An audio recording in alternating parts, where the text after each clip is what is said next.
ایک ماں اپنے اسماعیل کو بچانے کے لیے 7 بار صفا و مروہ کے درمیان دوڑی تھی۔ خالق کائنات کو ماں کی یہ محبت اتنی پسند آئی کہ اس نے فیصلہ کیا ماں بیٹے کا یہ واقعہ رہتی دنیا کے انسانوں کے لیے زندہ رکھوں گا۔ اسی لیے رب دو جہاں نے اسے حج کا حصہ بنا دیا۔ اس خاندان اور اسی دین کی تاریخ کچھ آگے بڑھتی ہے اور پھر اسی سفر میں ایک منزل کربلا ہے۔ یہاں قدرت خود حیران ہوئے جا رہی ہے۔ میدان کربلا میں بھی محبت و الفت کی پیکر مائیں ہیں۔ آج ان کو کیا ہو گیا ہے؟ ہر خیمے میں بیٹوں کی دین اسلام کی حفاظت کی خاطر قربانی کی تیاری خود مائیں کر رہی ہیں۔ ہر ماں کی خواہش ہے کہ سب سے پہلے جو فرزند رسول خدا پر قربان ہو وہ اس کا نور نظر ہو۔ محرم الحرام کے دوران پنجاب میں ایک نوحہ کثرت سے سنا جاتا، جس میں مارکہ کربلا کے شہداء کی ماں کو خراج عقیدت پیش کیا گیا ہے۔ کربلا دی ماما ایسا پنجابی نوحہ ہے جس کو سنتے ہی دل کی عجیب کیفیت ہو جاتی ہے۔ تاریخ کے مطالعے میں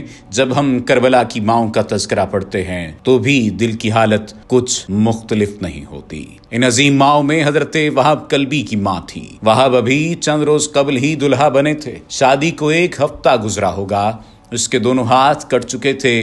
دشمن اسے گرفتار کر کے عمر سعد کے پاس لے گئے۔ حکم ہوا کہ سر اڑا دو۔ کٹا ہوا سر ماں کی طرف پھینکا گیا۔ ماں نے دوڑ کر سر اٹھا لیا، اسے چوما اور کہا، خدا کا شکر، اس نے تمہاری شہادت سے مجھے امام حسین کے حضور میں سرخرو کیا۔ اور دشمن کی فوج کو مخاطب کر کے کہا، امت کے بد کردار لوگو، میں گواہی دیتی ہوں کہ آتش پرست اور مسیحی تم سے بہتر ہیں۔ پھر بیٹے کا سر دشمن کی طرف واپس کر دیا کہ ہم راہ خدا میں جو کچھ دے دیتے ہیں واپس نہیں لیتے۔ اسی میدان میں 13 سال کے شہزادہ قاسم کی بیوہ ماں ام فروا بھی ہیں، جنہیں امام حسین علیہ السلام کی شہادت کے بعد اہل بیت علیہ السلام نے ماں کا درجہ دے رکھا ہے۔ ام فروا جو اپنے کم سن دلہے بیٹے کو جنگ کی اجازت دینے کی سفارش لے کر امام علی مقام کی خدمت میں حاضر ہوتی ہیں۔ ادھر اون محمد بھی اپنی ماں سیدہ زینب سلام اللہ علیہا کے حضور حاضر ہو کر مامو جان سے سفارش کی درخواست کر رہے ہیں، اور سیدہ زینب بچوں کو جنگ پر رخصت کرتے ہوئے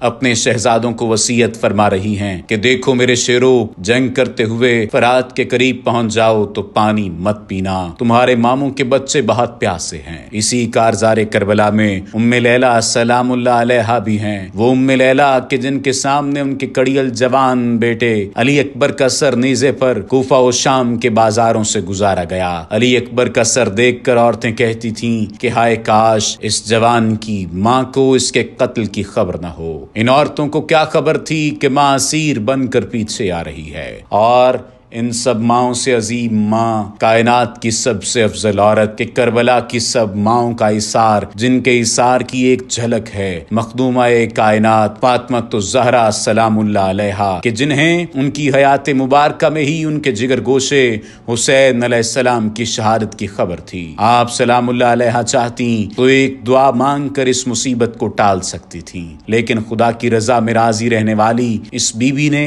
اپنی رضا دے کر خدا کی رضا یوں خرید لی کہ اب خدا بھی صرف اسی سے راضی ہوتا ہے جس سے زہرا راضی ہوں۔ حق تو ہے کہ کربلا کی عظیم ماں نے مجاہدین کی ہمت افزائی میں بڑا کردار ادا کیا۔ ماں محبت و احساس کی ایک دنیا ہوتی ہے، لیکن راہ خدا میں اس کی مامتا اور احساسات بدل گئے، اور تا قیامت عظیم ماں نے جرأت و بہادری کی عظیم مثال قائم کر دی۔